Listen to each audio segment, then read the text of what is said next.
What I wanted to try to do today is to create a miniature polyculture bed.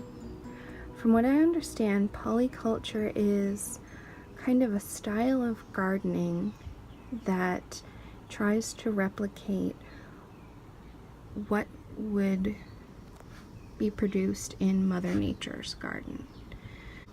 So you'd choose plants and crops and fruits and nuts and perennials that would all work on different height layers, on different root layers, on different nutrient layers. They would all be working together, so you wouldn't have any rows of one food, so it would make it harder for pests to find their desired food because they're all spread all over your garden. And also by planting things like onions or herbs, the smell will attract pests. And you're also interplanting crops that'll be up and out, like radishes or some lettuces, while also leaving behind room for other crops to grow larger. So what I am planning to do is plant in this, it's a 3-gallon Poland Springs water bucket. So I've just cut off the top and put some holes in the bottom for drainage. What I'm going to act as my longer season crop is I have an onion that's already started to get up and going. What I'm going to have act as my taller layer are some peas. These are snowbird peas. I don't know, what I have originally sown these for were pea shoots. So what I understand is when peas are nitrogen fixers, they bring in nitrogen and into the soil.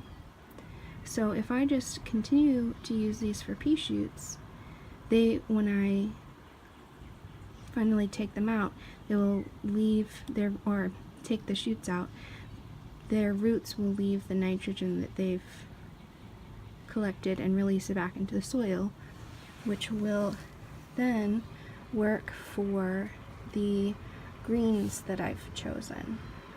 So I understand this is a very small planting area, but I'm just going to be taking things like the arugula and the kale.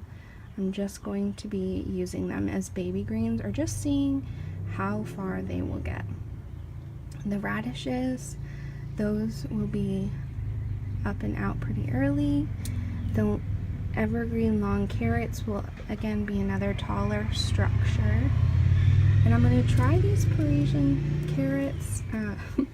They're only, going to get that big, but I don't know if the taproot will, obviously that has to go down much deeper, so I don't know if maybe it could just slide in, but we'll see, and it will create some pretty foliage anyway that is not going to develop for a little bit longer than, say, the radishes.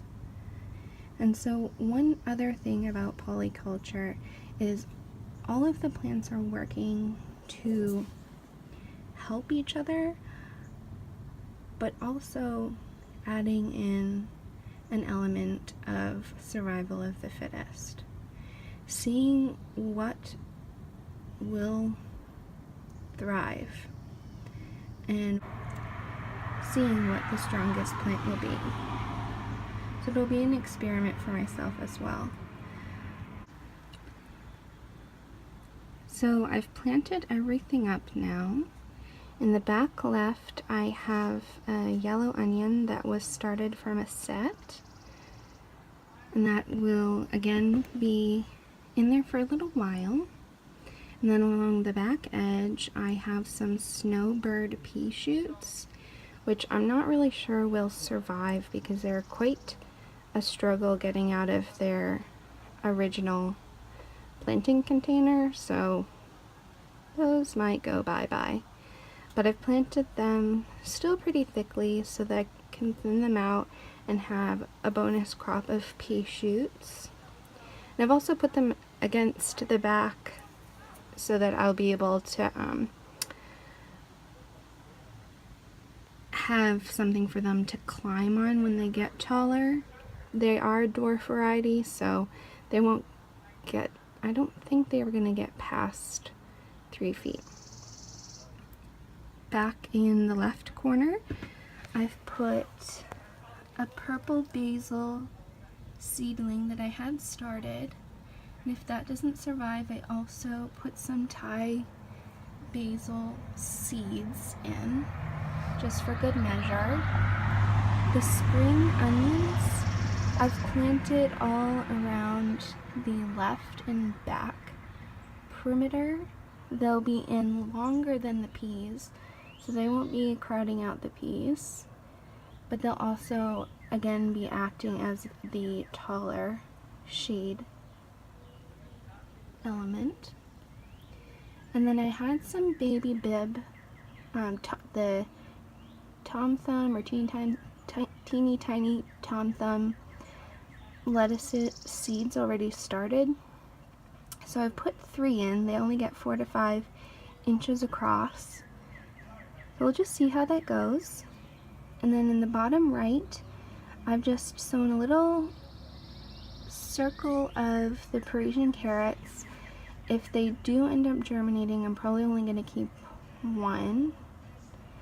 And then across the entire bed, I have sown some French breakfast radish seeds, red Russian kale seeds, and arugula. So we'll see how this experiment goes, and I really hope we see some really cool results. I know that this is way overcrowded for our traditional planting method, but if I'm taking things out sooner than others, and they're essentially all working on the same root level in this depth of bed, but if it were in the ground, it'd be on different root levels. They wouldn't be competing quite as much, so in this they're going to be competing for root space. But I really will be excited to see how all of this comes together. I think, if nothing else, it's going to be beautiful. Alright. Talk to you later. Happy gardening.